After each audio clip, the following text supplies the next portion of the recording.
Dear student, previous class में हम लोगों ने डिस्कस किया था राइबोन्यूक्लियस। ठीक है, आज हम लोग डिस्कस करेंगे आपका लाइसोजाइम। ठीक है, अगर हम लोग लाइसोजाइम देखें तो lysozyme basically is a hydrolytical enzyme. ठीक है, and basically useful for the cleavage of the bacterial cell wall by hydrolytic the beta 1,4 glycosidic linkage.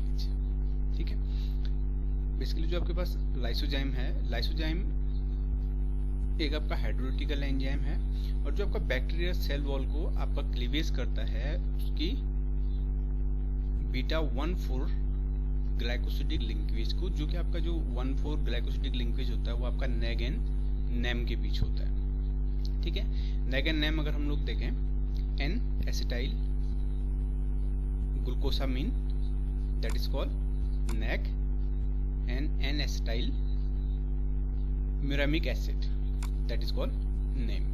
ठीक है, NAG and NAME are component of peptidoglycan present in the bacterial cell wall. ठीक है, और साथ साथ जो आपका लाइसोजाइम है वो आपके एग के व्हाइट पार्ट में एंड देन आपका ह्यूमन टीयर्स में भी आपके पास लाइसोजाइम एंजाइम मिलता है। ठीक है, बेसिकली अगर हम लोग स्ट्रक्चर देखें नेग एंड नेम का, ठीक है, तो एक ग्लाइकोसिडिक कंपाउंड है दोनों के दोनों, चाहे आपका नेग हो चाहे आपका नेम हो। ठीक है, अगर हम लोग पहले नेम को देखें, एन एसिटाइल म्यूरामिक एसिड। ठीक है, तो यहाँ अगर हम लोग देखें पोजीशन, ठीक है, तो पोजीशन नंबर 3 पे, पोजीशन नंबर 1, 2 एंड 3 यहाँ पे आपके पास O के साथ आपके पास एक एसिड ग्रुप यानी आपके पास CH3CH ग्रुप कनेक्ट है, जिसको हम लोग नीचे देखेंगे तो हम लोग RD ग्रुप से डिनोट करते हैं। ठीक है, स्ट्रक्चर में कोई डिफरेंस नहीं है, डिफरेंस सिर्फ आपके पास ये है कि आपके पास थर्ड पोजीशन पे, ठीक है, यहाँ थर्ड पोजीशन के पास O के साथ आपका H कनेक्टेड है और यहाँ आपका थर्ड पोजीशन के साथ आपका जहाँ हाइड्रोजन की जगह पर आपके पास CH3CH बॉन्ड प्रेजेंट है। ठीक है, अगर हम लोग यहीं पर अदर देखें, ठीक है, आपका एन एसिटाइल ग्लूकोसामीन।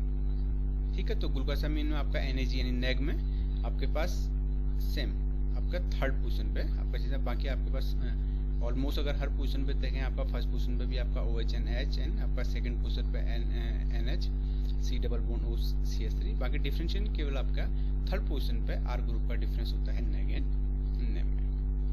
बेसिकली अगर हम लोग लाइसोजाइम देखें तो लाइसोजाइम जो आपकी पूरी रिएक्शन मैकेनिज्म है ये डिपेंड करती है आपके amino acid residue glutamine 35 and aspartic acid 52 पे। ठीक है, यही आपके पास सबसे इंपॉर्टेंट रोल करता है आपका, इसमें आपका एक hydrolytical cleavage of bacterial cell wall. ठीक है, तो enzyme lysozyme present in the egg white and already present in human tears bring about the hydrolysis व the flowing step SM1 mechanism। ठीक है, for the specificity only 2 sugar residue are considered। ठीक है, अगर only 2 sugar residue को हम लोग अगर कंसिडर करें तो आपका इसमें SM1 रिएक्शन प्रोसीड होगा। ठीक है, अगर हम लोग फर्स्ट स्टेप में देखें, इन द फर्स्ट स्टेप, ठीक है, glu 35 acting as a general acid catalytic protonates the acetyl oxygen atom। This protonation makes the living group a weaker base, therefore a better living group। ठीक है, when glue 35 is replaced by the ELA। ठीक है, अगर हम लोग क्या करेंगे, आपका glue 35 को यानी आपका ग्लूटामिन अमीनो एसिड रेजिड्यू को अगर एलानिन, ठीक है, अमीनो एसिड के साथ अगर हम लोग क्या करें रिप्लेस करते हैं, तो रिप्लेस करने के बाद जो आपका एलानिन होता है, ठीक है, N amino acid that can not act on acid catalyst, तो एसिड कैटलिस्ट की तरह अगर वर्क नहीं करेगा तो आपका रिएक्शन भी आपका प्रोसीड नहीं होगा। The activity of the enzyme is completely lost, site specific mutagenesis is employed to make such replacements. ठीक है, अगर हम लोग इसको बाय स्ट्रक्चर देखें, ठीक है, तो अगर फर्स्ट स्टेप में आपका जहां आपके पास ग्लू 35 एज ए एसिड की तरह क्या कर रहा है, बिहेव कर रहा है। अगर हम लोग लिंकेज देखें तो बेसिकली आपके पास जो आपका लाइसोजाइम है वो आपका 1,4 लिंकेज ऑफ ग्लाइकोसाइडिक की 1,4 लिंकेज को ब्रेक करता है। अगर हम लोग देखें तो आपका नंबर 1 पोजीशन, नंबर 2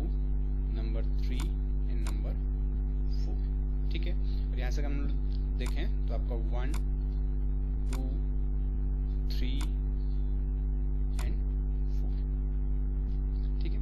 तो यहाँ से आपके पास अगर हम लोग देखें 1 एंड 4, ठीक है, 1 4 linkage to 1 sugar to another sugar linkage, ठीक है। नेक्स्ट स्टेप में यहाँ से आपके पास यहाँ आपके पास नेक है, नेक की 1 पोजीशन होगी। इससे फर्दर अगर आपके पास कोई, क्योंकि आपकी पूरी आपकी क्या है, आपको जो बैक्टीरियल सेल है पूरी एक चेन है आपके पास ग्लाइकोसिडिक की, तो नेक्स्ट आपको जो शुगर होगा यानी आपका नेम का, उसकी 4th पोजीशन होगी, ठीक है।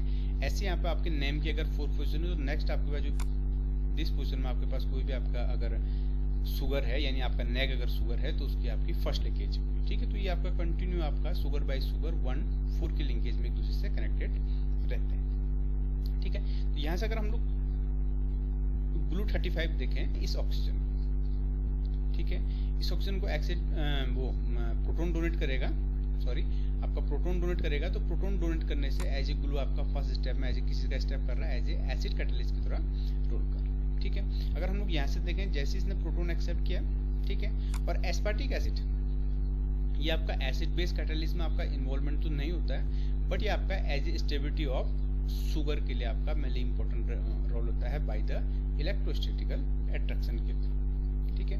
तो नेक्स्ट स्टेप में हमने देखा भाई प्रोटॉन आपके ऑक्सीजन ने एक्सेप्ट किया, ठीक है, और यहाँ आपका ऑक्सोनियम आयन की फॉर्मेशन की, ठीक है। The carbocation is formed on the displacement of the alcohol corresponding to right hand side of the molecules.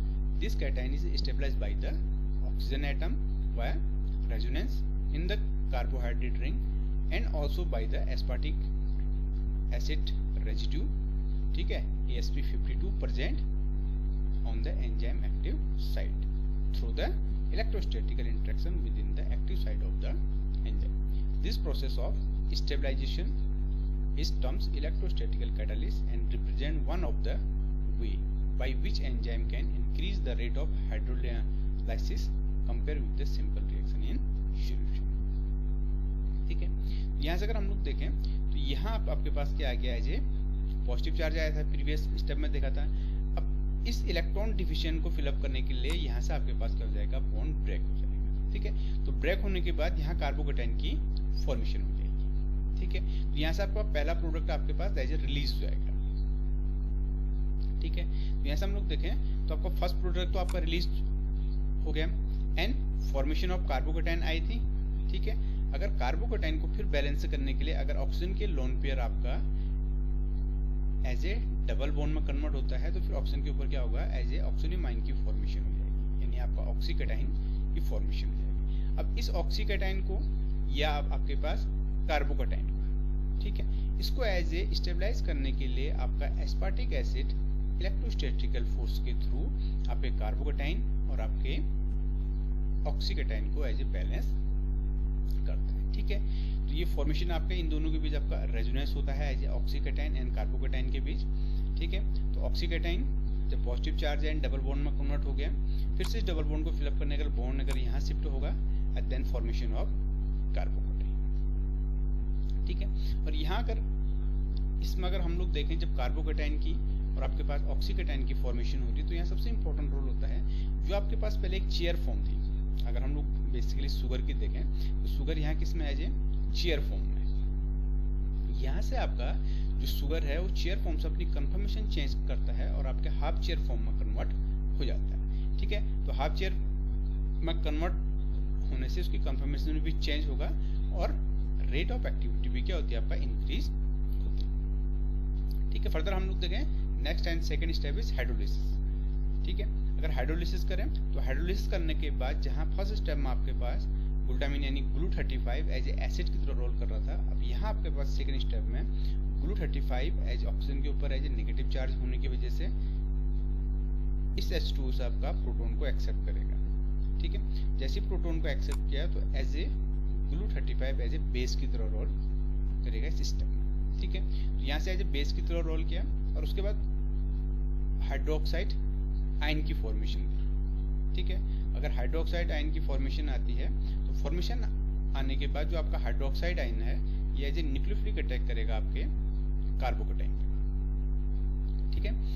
Carbocation पे एज ए न्यूक्लियोफिलिक अटैक किया और यहाँ से आपका ग्लू 35 एज ए बेस की तरह रोल करेगा। ठीक है, distortion of the one of the ring A of bacteria cell wall substance from the chair to half chair conformation, ठीक है, occur on initial binding of the accommodate a future carbocation attack of the water on the carbocation gives the second product, ठीक है। ठीक, तो conformation change होने से एक तो आपका जो वाटर मॉलिक्यूल है, वाटर मॉलिक्यूल का एज बेटर न्यूक्लियोफाइल बनाने के लिए भी आपका इसकी कंफर्मेशन चेंज होती है, ठीक है। अगर हम लोग फर्दर स्टेप में देखें, ठीक है, तो यहाँ आपके पास जैसे आपके पास एज ए न्यूक्लियोफिलिक अटैक किया आपके हाइड्रोक्साइड आयन आज कार्बोकेटाइन पे, ठीक है, तो यहाँ से प्रोडक्ट फॉर्मेशन हुआ एंड देन आपका, ठीक है।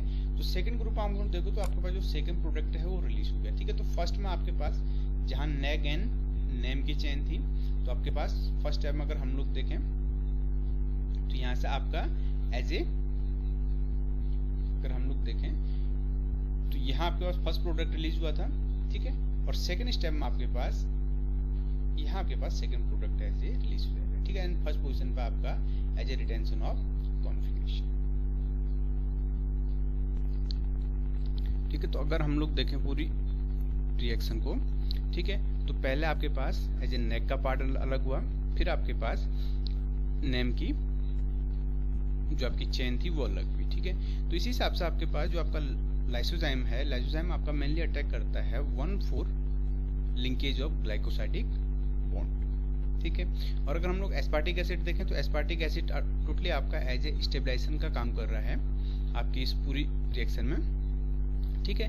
जो आपका पहला आपका कार्बोकेटाइन को एज ए बैलेंस कर रहा है, फिर सेकंड आपका ऑक्सोनियम आया, ऑक्सोनियम आयन को आपके पास बैलेंस किया, या ऑक्सीकेटाइन को आपके पास बैलेंस किया, ठीक है। तो एस्पार्टिक एसिड मेनली रोल आपका as a stabilization for the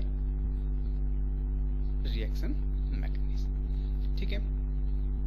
अगर हम लोग फाइनल स्टेप देखें, the enzyme release of the first product residue E with its attachment polysaccharide chain, the reaction is completed by the diffusion of the neighboring water molecules which provide a hydroxide group for nucleophilic attack on carbonium ion, ठीक है, proton for Glu35 as a base catalyst as last enzyme release the D residue with the polysaccharide chain, ठीक है। तो अगर हम लोग इसकी summary देखें तो समरी में आपका फर्स्ट स्टेप, ठीक है, तो फर्स्ट स्टेप में आपके पास जो Glu35 है एज ए किसकी तरह रोल कर रहा था, एज ए एसिड की तरह, जो आपका मेनली क्या कर रहा है, प्रोटॉन डोनेट का काम कर रहा है, ठीक है। अगर हम लोग हाइड्रोलिसिस स्टेप देखें, यानी आपका सेकंड स्टेप हाइड्रोलिसिस, ठीक है, तो हाइड्रोलिसिस स्टेप में आपके पास जो आपका Glu35 है ये एज ए बेस की तरह रोल कर रहा है, क्योंकि आपका वाटर से आपके पास प्रोटॉन को एक्सेप्ट कर रहा है, ठीक है।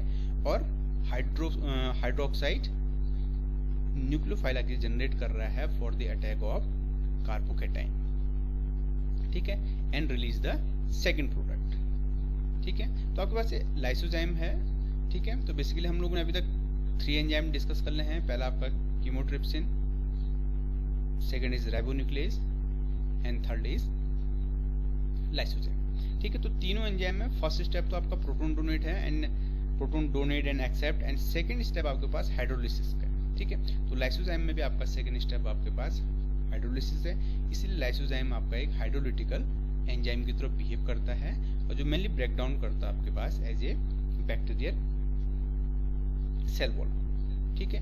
तो यहाँ आपके पास लाइसोजाइम में आपका NAG and NAM, NAG NAM NAG NAM NAG NAM करके आपके पास पूरी क्या होती है, ग्लाइकोसाइडिक या आपकी शुगर चेन होती है, जो मेनली आपके पास 1,4 लिंकेज के थ्रू रहती है। उसी 1,4 लिंकेज को आपके पास जो ग्लाइकोसाइडिक एंजाइम है वो आपका क्लीवेज करता है and formation of new product देते हैं, ठीक है। तो बेसिकली आपके पास ये बैक्टीरियल सेल वॉल के लिए है जो आपके पास यूजफुल है।